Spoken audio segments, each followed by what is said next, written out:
Ang Delphine, may sira po uli. Sinumpong na naman. Hindi ko na alam ang gagawin ko rito eh. Eh, dali nyo na po sa talyer. Eh, yun na nga gagawin ko. Pero ayos na siguro kung ibebenta ko na lang to kapag naayos na, ano? Bebenta nyo po. Eh, paano po kayo magkakaroon ng get car niyan? Bibili ng bago.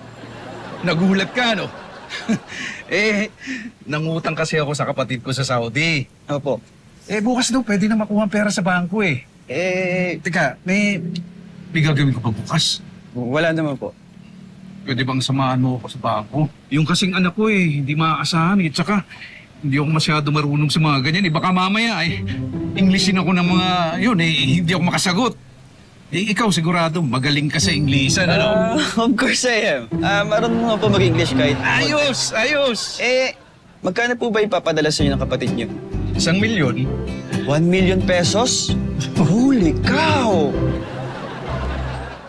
Oo, mukhang kailangang i-restart yung computer. Ayaw na ulit mag-start eh.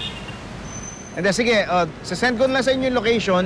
Puntahan nyo na lang dito at may meeting pa ako eh. Hindi ko na kayo may hintay. Okay, sige. Salamat.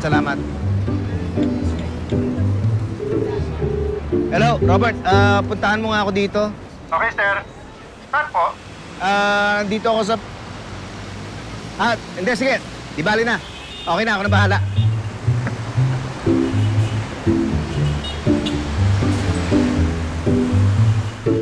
Uy, salamat sa pagsama ha. Hindi ako nakatulog buong gabi dahil dito. Dapat nga po, pina-check na lang natin yan kasi laki ng dala niyong pera, oh. Eh, kausap ko na kasi yung bibilihan ng sasakyan. Gusto niya cash. Sandali, hindi naman siguro kita na abala, no? Ay, hindi naman po. Gusto niyo, tara, ted ko na po kayo sa inyo. Huwag na, magbubus na lang ako. Ang laki po ng dala niyong pera, oh. Eh, saan ko naman itatago to? Di mo ba kayo natatakot? Ba't naman ako matatakot? Saka sa itsura kong ito, hindi naman lang maiisip siguro na may dala ako 1,000,000, ano? Huwag niyo na lang po ilagay dyan sa envelope. Saan ko naman ilalagay? Doon sa hindi iisipin ng mga tao na lagayan ng pera. Ito lang dala ko eh. Oh, saan tayo pupunta? Oh, wala nang laman yan. Di ba, Ali, magpapaluto na lang ako ulit kay Mrs. bukas ang adobo. Hawakan niyo po. Ano? Tito? Anong ginagawa mo? Oh,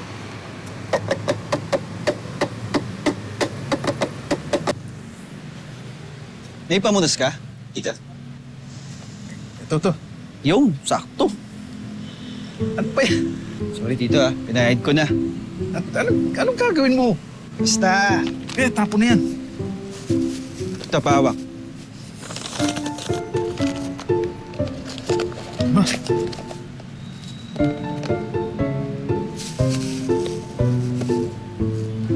Umuwi niyo. Bakit?